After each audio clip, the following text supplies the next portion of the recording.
Hello everyone, मैं सब सूरज and आप सभी को मेरा YouTube channel fit rate chemistry में स्वागत करता हूं।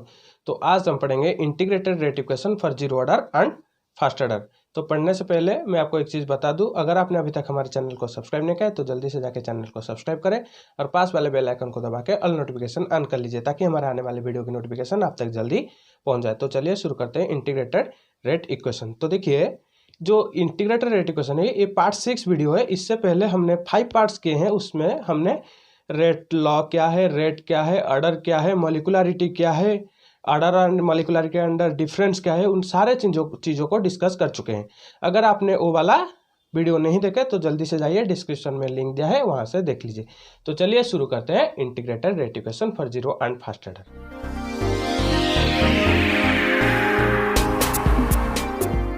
तो इंटीग्रेटेड रेट इक्वेशन हम zero order and fast order के केस में डिराइव करने से पहले आपको पता होना चाहिए कि इंटीग्रेटेड रेट इक्वेशन क्या है। तो देखिए, इंटीग्रेटेड रेट इक्वेशन क्या है। अगर हम एक केमिकल रिएक्शन के काइनेटिक्स को स्टडी करते हैं तो ये मोस्ट कॉमन मेथड है केमिकल रिएक्शन के स्टडी। जो काइनेटिक्स है उनके स्टडी को हम काइनेटिक्स को स्टडी करने के लिए ये आसान तरीका है। It is the most common method for studying the kinetics of chemical reaction. Chemical reaction के काइनेटिक्स को पढ़ने के लिए ये आसान सा मेथड है, कॉमन मेथड है। इसी को हम बोलते हैं integrated rate equation. So let's start it for zero order reaction. For zero order reaction, for zero order reaction, for zero order reaction. देखिए, आपको पता होना चाहिए कि जीरो ऑर्डर रिएक्शन है क्या। तो जीरो ऑर्डर रिएक्शन क्या है? ये जीरो ऑर्डर रिएक्शन है वो केमिकल रिएक्शन है जिसमें हमारा जो रेट क्या है, इंडिपेंडेंट, कंसेंट्रेशन के ऊपर इंडिपेंडेंट है। उसी को हम बोलते हैं जीरो ऑर्डर रिएक्शन। इसका जो रेट आएगा वो कंसेंट्रेशन के ऊपर इंडिपेंडेंट होगा, डिपेंड नहीं, कंसेंट्रेशन के ऊपर डिपेंड नहीं करेगा। इसी को हम बोलते हैं zero order reaction. So consider a zero order reaction. पहले हम एक जीरो ऑर्डर रिएक्शन को कंसिडर करेंगे। Consider a zero order reaction. Let A gives rise to products. A gives rise to product. तो यही है हमारा जीरो ऑर्डर रिएक्शन। हम कंसिडर करेंगे एक रिएक्टेंट है, वो प्रोडक्ट में कन्वर्ट हो रहा है। तो इसको पढ़ने से पहले हमको कुछ एज्यूमेशन लेना पड़ेगा कि हमारा इनिशियल कंसेंट्रेशन क्या है, कंसेंट्रेशन ए का कंसेंट्रेशन क्या है, रेट कांस्टेंट क्या है, हम एज्यूम करेंगे। Let A be the, let molar concentration A be the, let molar concentration of A be the concentration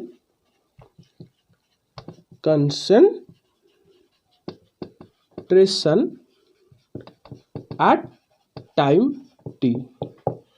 T time में हमारा, जब टाइम टी है उसी समय हमारा A be the concentration at time t किसका कंसेंट्रेशन है? Of reactant A, of reactant A. Let A be the concentration at time t of reactant A. ये जो हमारा ए जो रिएक्टेंट है ना, इसका कंसेंट्रेशन कितना है? ए है। मोलर कंसेंट्रेशन ऑफ ए किस टाइम में? At time t. Time t जब होगा उसी जब टी टाइम में हमारा रिएक्टेंट ए का कंसेंट्रेशन कितना होगा? मोलर कंसेंट्रेशन ऑफ ए। समझ में आया? उसके बाद हम लेते हैं रेट कांस्टेंट। लेट के zero be the rate constant for zero order reaction,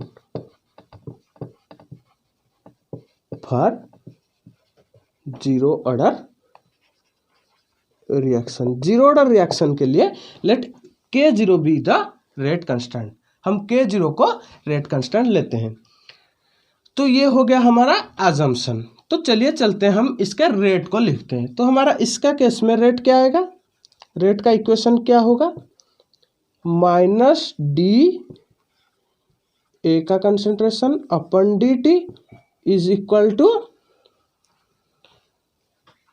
K0 तो हमारा क्या है, रेट कांस्टेंट है, इनटू ए का मोलर कंसंट्रेशन कितना आएगा हमारा। जीरो ऑर्डर रिएक्शन क्या कहता है कि हमारा रिएक्टेंट का कंसंट्रेशन रेट हमारा रिएक्टेंट के कंसंट्रेशन के ऊपर इंडिपेंडेंट है, तो ये टू द पावर 0 हो गया, ये हो गया इंडिपेंडेंट। तो हमारा इसमें से रेट क्या आएगा, माइनस डी ए का मोलर कंसंट्रेशन अपन डी टी क्या आएगा, ओनली K0 आएगा, क्योंकि हमारा ए टू द पावर 0 कितना हो गया, 1 हो गया, तो ओनली हमारा K0 आएगा। अगर इसी को हम रीअरेंज करेंगे तो हमारा D यहाँ इस तरफ चला जाएगा, तो हमारा क्या हो जाएगा, माइनस डी ए का molar concentration is equal to K0 dt। ये क्या हो गया, K0 dt। अब हम both side integrate, both side को इंटीग्रेट करेंगे, तो इंटीग्रेट बोथ साइड को अभी हम इंटीग्रेट करेंगे। जिसको लिखना है वीडियो को पॉज करके आप लिख सकते हैं।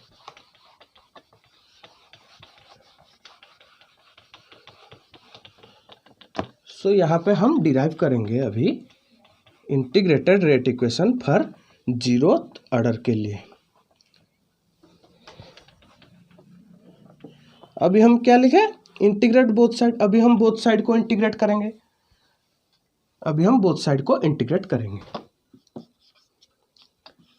माइनस डी ए का मोलर कंसंट्रेशन इज, इंटीग्रेशन हो गया, डी ए का कंसंट्रेशन माइनस कंस्टेंट है बाहर निकल जाएगा, यहाँ पे K0 कंस्टेंट है, इंटीग्रेशन ऑफ डी टी। तो यहाँ पे ए का डी ए का ए, K0 डी टी का टी प्लस सी, ये सी हमारा क्या है, इंटीग्रेशन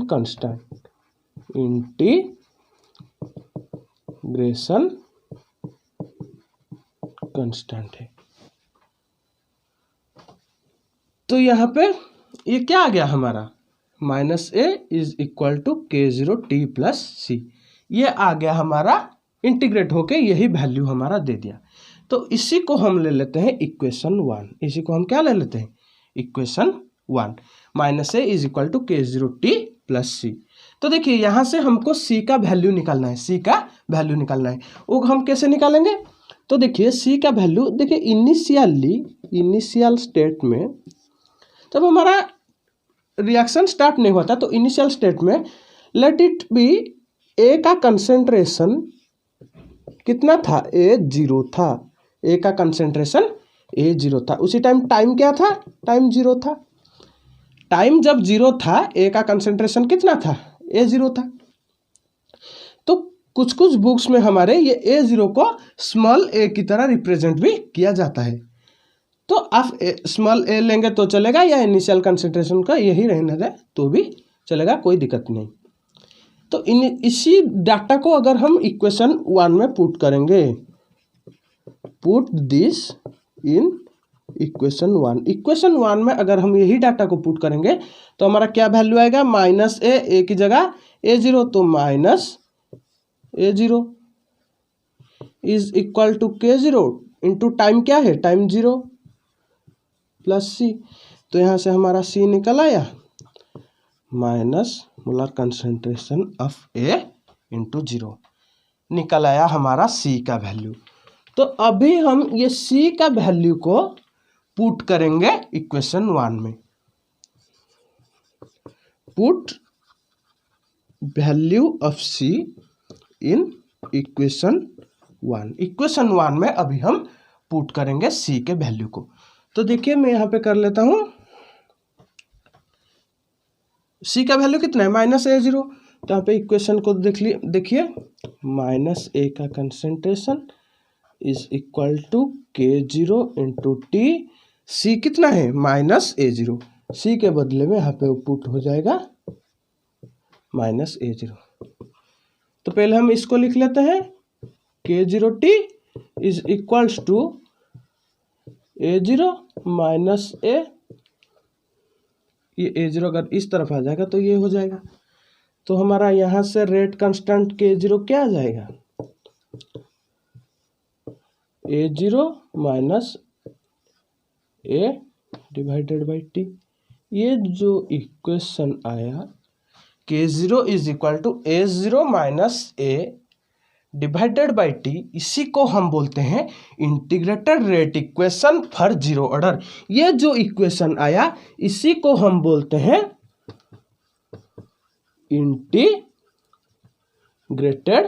रेट इक्वेशन, किसका? For zero order.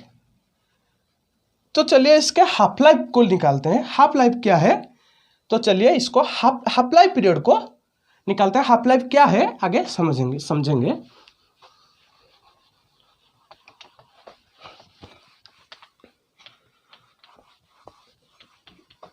अभी हम ये जो इंटीग्रेटेड रेट इक्वेशन है इसको नहीं मिटाते, ये आगे काम में आएगा, तो ये इसको यहीं पे रहने देते हैं।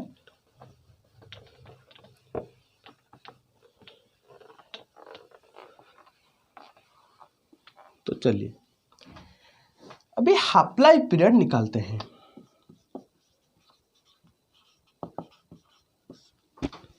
तो हमारा हाफ लाइफ पीरियड क्या है? तो देखिए हाफ लाइफ पीरियड वो टाइम है, या हाफ लाइफ टाइम बोल सकते हैं, या हाफ लाइफ पीरियड बोल सकते हैं, हाफ लाइफ टाइम भी बोला जाता है। तो हाफ लाइफ टाइम, ये इसके नाम से पता चलता है half life time. Half life जो हमारा रिएक्टेंट हमने लिया है, जो हमारा रिएक्टेंट लिया है, वो हमारा रिएक्शन स्टार्ट होते ही कौन से टाइम के अंदर हमारा वो रिएक्शन का कंसेंट्रेशन हाफ हो जाएगा। हम जितने रिएक्टेंट के कंसेंट्रेशन को, जितना कंसेंट्रेशन उसका लिए हैं, उसका कंसेंट्रेशन जब हाफ होगा तब टाइम क्या होगा, कितने टाइम में हमारा रिएक्शन का कंसेंट्रेशन हाफ हो रहा है, उसी टाइम को हम बोलते हैं हाफ लाइफ टाइम।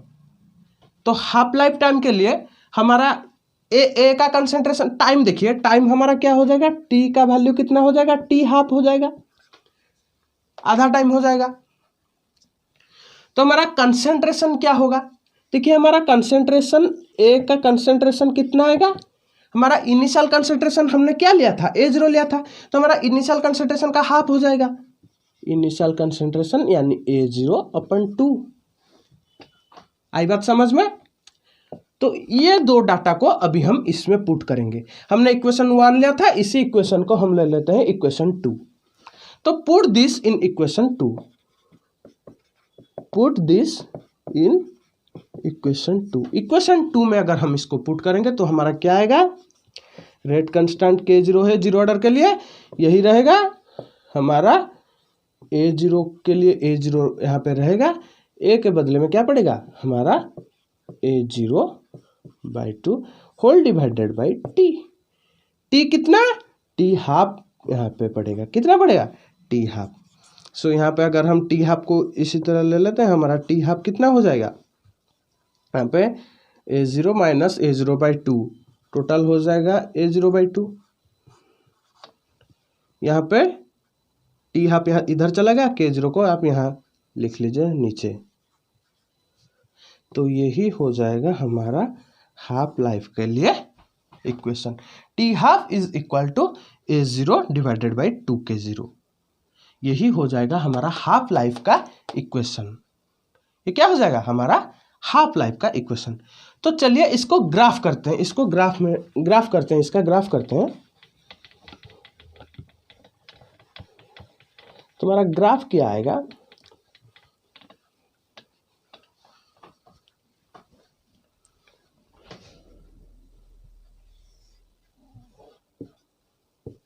मेरा 90 डिग्री नहीं हुआ। देखिए ये एक्स एक्सिस में हम लेंगे टाइम को, एक्स एक्सिस में क्या लेंगे, टाइम को, वाई एक्सिस में लेंगे कंसंट्रेशन को।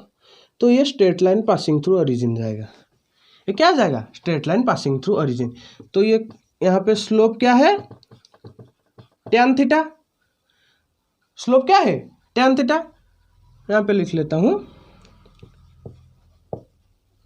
स्लोप हमारा क्या है, टैन थीटा। टैन थीटा क्या है, dx/dt is equal to k0। हमारा स्लोप क्या है, k0 है। ये हो गया उसका ग्राफ। तो हमने integrated rate equation zero order के लिए, ये किसका है, जीरो ऑर्डर का ग्राफ है। किसका है, जीरो ऑर्डर का ग्राफ है। तो हमने integrated rate equation zero order के लिए कवर कर लिया है। तो चलिए चलते हैं हम फर्स्ट ऑर्डर के लिए। फर्स्ट ऑर्डर तो हमारा फर्स्ट ऑर्डर रिएक्शन क्या है हम पहले जान लेते हैं। तो हमारा फर्स्ट ऑर्डर रिएक्शन क्या है? फर्स्ट ऑर्डर रिएक्शन वो केमिकल रिएक्शन है जिसमें हमारा जो रेट ऑफ द रिएक्शन है वो किसके ऊपर डिपेंड कर रहा है? एक सिंगल मॉलिक्यूल स्पेसिस के कंसंट्रेशन के ऊपर अगर वो डिपेंड करेगा तो उसी को हम बोलते हैं फर्स्ट ऑर्डर रिएक्शन है। First order reaction which rate of reaction is depend upon the molar concentration of the single reactant species के कंसंट्रेशन के ऊपर जो डिपेंड करेगा उसी को हम बोलते हैं first order reaction. Single molecular species के कंसंट्रेशन के ऊपर जिसका रेट डिपेंड करेगा उसी को हम बोलते हैं फर्स्ट ऑर्डर रिएक्शन। जो भी रिएक्शन के रेट डिपेंड करेगा उसी को हम बोलते हैं first order reaction. For first order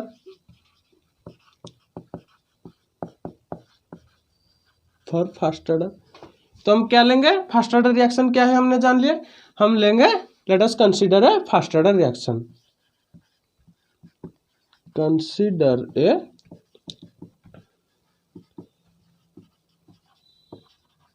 first order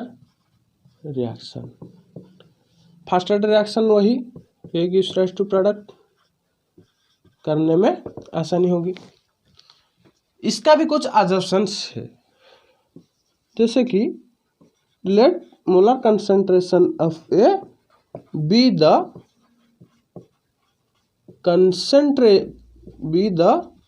concentration of reactant A at time t time में हमारा ए रिएक्टेंट का कंसेंट्रेशन है मोलर कंसेंट्रेशन ऑफ ए। यहां पे हम K1 be the rate constant, हम K1 को क्या ले रहे हैं? Rate constant. तो देखिए हमारा यहाँ पे रेट क्या आएगा? रेट को लिखिए minus d A upon d t is equal to K1। A का कंसेंट्रेशन क्या है? हमने क्या पढ़ा था? Rate of reaction depends upon the molar concentration of single reacting species. तो यहाँ पे क्या हो जाएगा? 1 आ जाएगा। तो इसको रीअरेंज कर लेते हैं, minus d A upon A is equal to क्या हो जाएगा? K1 dt, simply zero order reaction की तरह। तो इसी को हम क्या लेंगे? Integrate both side. हम इसको क्या करेंगे? Integrate both side. हम बोथ साइड को अभी इंटीग्रेट करना चालू कर देंगे। तो हम मिटा देते हैं थोड़ा,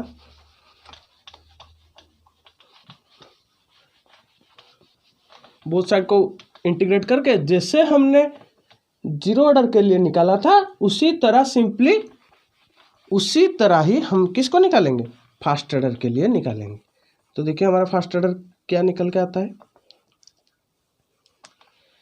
यहीं तक हमने इंटीग्रेट बोथ साइड लिया था, तो यहाँ पे हमने इंटीग्रेट करना चालू कर देना है। माइनस बाहर चला जाएगा, डी ए अपन ए, यहाँ पे क्या हो जाएगा? K1 integration of D T. तो यहाँ पे क्या हो जाएगा? माइनस लन ए, इंटीग्रेशन इसका क्या आएगा? माइनस लन है, लन ए, ये K1 टी प्लस सी। सी क्या है? Integrated constant. तो उसी तरह इसको हम ले लेते हैं इक्वेशन 1। इसी को हम ले लेते हैं इक्वेशन 1। तो चलिए उसी तरह इनिशियल हमको सी का वैल्यू पता करना है, तो हम इनिशियल स्टेट के लिए निकालेंगे। इनिशियल में हमारा क्या था? जब हमारा टाइम 0 था तब हमारा ए कितना था? ए का मोलर कंसंट्रेशन कितना था? A0 था, सॉरी, ए का मोलर कंसंट्रेशन कितना था? A0 था इनिशियल कंडीशन में। तो सिंपली यही वैल्यू को पुट करते हैं हम equation 1, putting this in equation 1।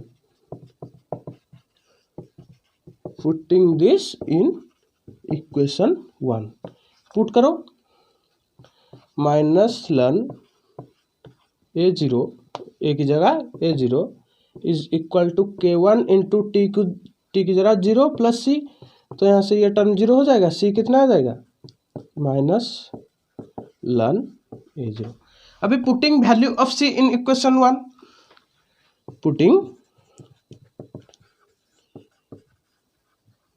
Value of C in equation 1। अभी हम इक्वेशन 1 में सी का वैल्यू पुट करेंगे, तो हमारा इक्वेशन 1 क्या है, ये है, सी की वैल्यू आप पुट करो, हमारा फाइनल रिजल्ट क्या आ रहा है हम देखेंगे। सी का वैल्यू अगर हम पुट करेंगे तो देखिए माइनस लन ए, यहाँ पे जगह नहीं, यहाँ पे लिख लेता हूँ, उसके बाद हम इसको मिटा देंगे। माइनस लन ए का concentration is equal to K1T plus C की जगह क्या आ जाएगा माइनस लन A0, तो यही हो जाएगा हमारा फाइनल इक्वेशन। माइनस लन A molar concentration minus ln molar concentration of A is equal to K1T minus ln A to the power 0। अभी सिंपली उसी को रीअरेंज करना है, रीअरेंज करते ही हमारा इंटीग्रेटेड रेट इक्वेशन पता चल जाएगा। इसको रीअरेंज करना है,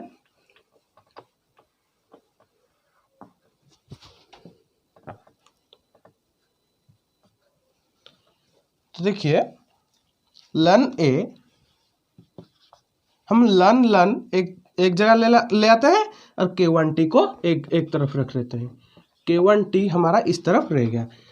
उसके बाद हमारा क्या हो जाएगा लन A0 माइनस लन ए हो जाएगा।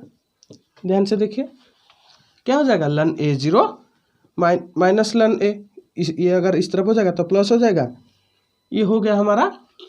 तो हमारा सिंपली लन ए माइनस लन बी, हमारा फॉर्मूला क्या है लन ए बाई बी, A0 अपन ए, तो ये हो गया हमारा लन A0 बाई ए। तो हमारा लन को अगर हम लॉग में कन्वर्ट करेंगे तो हमारा क्या हो जाएगा 2.303 लॉग A0 डिवाइडेड बाई ए, क्या हो जाएगा हमारा 2.303 लॉग A0 अपन ए, लन को कन्वर्ट करेंगे तो हमारा 2.303 लग आ जाए। और सिंपली इस तरफ क्या है K1T, तो अगर हमको क्या चाहिए K1 चाहिए, तो हमारा K1 क्या हो जाएगा 2.303 डिवाइडेड बाई टी लग A0 का कंसेंट्रेशन डिवाइडेड बाई ए। तो ये जो इक्वेशन हमारा आया इसी को हम बोलते हैं integrated rate equation of first order. इसी को हम क्या बोलते हैं integrated rate equation for first order. First order reaction के लिए ये हो गया हमारा इंटीग्रेटेड रेट इक्वेशन। तो इसके चलिए हाफ लाइफ को निकालते हैं।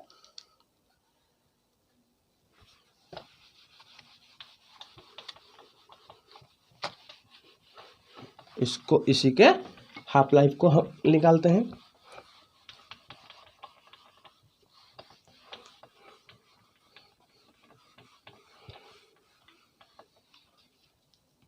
पहले हम उसी इंटीग्रेटेड इक्वेशन फर्स्ट ऑर्डर को लिख लेते हैं। K1 इज इक्वल टू हमारा क्या था 2.303 divided by T log A0 divided by A, यही था हमारा कंसंट्रेशन। तो हाफ लाइफ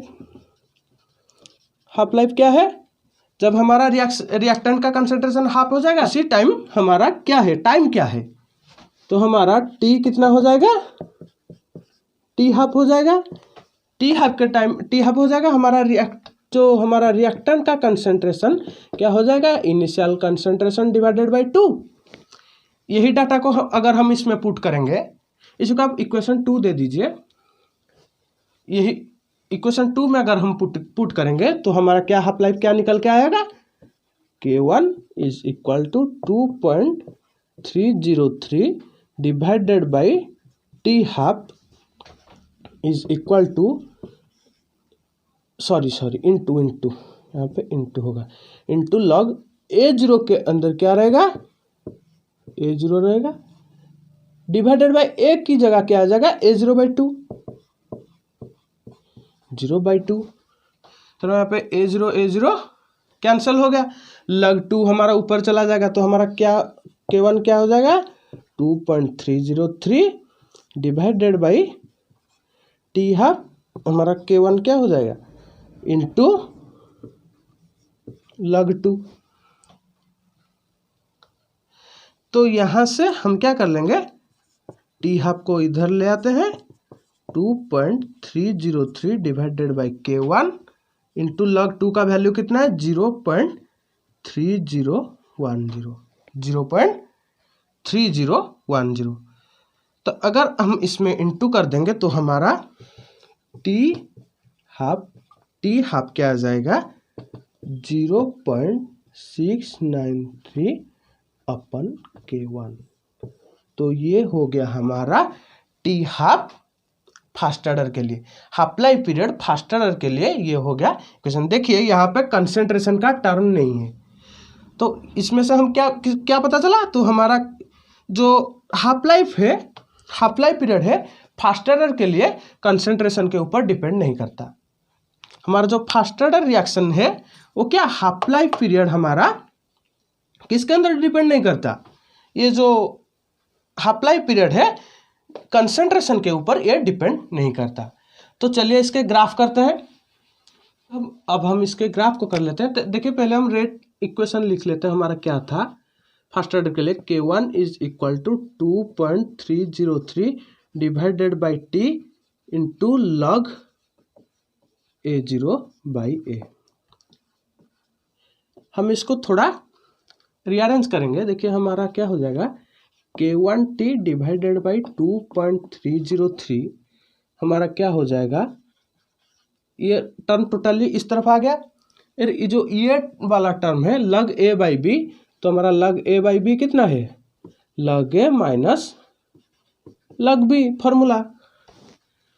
तो सिंपली अगर हम ये टर्म को लेफ्ट साइड ले आते हैं तो हमारा क्या हो जाएगा, लग A, ये टर्म इस तरफ आ गया, ये टर्म उसी तरफ चला जाएगा, तो क्या हो जाएगा minus K1T divided by 2.303 plus लग A0। तो यहाँ से देखिए y इज इक्वल टू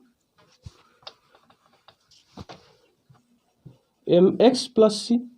तो यहाँ पे y कितना है, लग A है, m कितना है, ये t को मैं यहाँ पे लिख लेता हूँ ताकि आपको समझने में आसानी होगी, t m into x plus c। तो यहाँ से हम ग्राफ अगर करेंगे तो हमारा y एक्सिस में क्या है, लग A है, x एक्सिस में क्या है, x एक्सिस में t है, t यानी टाइम। तो हमारा स्लोप क्या आएगा, यही आएगा हमारा स्लोप, नेगेटिव स्लोप आएगा। स्लोप क्या होगा, माइनस K1 डिवाइडेड बाई 2.303। हमारा स्लोप क्या है, m ही तो है, m हमारा यहाँ पे क्या है, स्लोप है, तो m equal to slope minus K1 by 2.303। तो यहाँ पे ये हम एक डॉटेड कर लें, ये a हो गया, ये b हो गया, ये c हो गया। तो स्लोप tan थीटा आप निकाल सकते हैं वैसे भी। तो आज के लिए बस इतना ही। आज हमने जो integrated rate equation for zero order and fast order के लिए डिराइव किया, उसके हाफ लाइफ पीरियड क्या है जाने और उसके ग्राफ्स किए। तो आज के लिए बस इतना ही। आशा करते हैं वीडियो आपको अच्छा लगा। अगर अच्छा लगा तो जल्दी से जाके वीडियो को एक लाइक करें, और अभी तक आपने अगर हमारे चैनल को सब्सक्राइब नहीं किया है तो जल्दी जाकर चैनल को सब्सक्राइब करें। Thanks for your time and watching.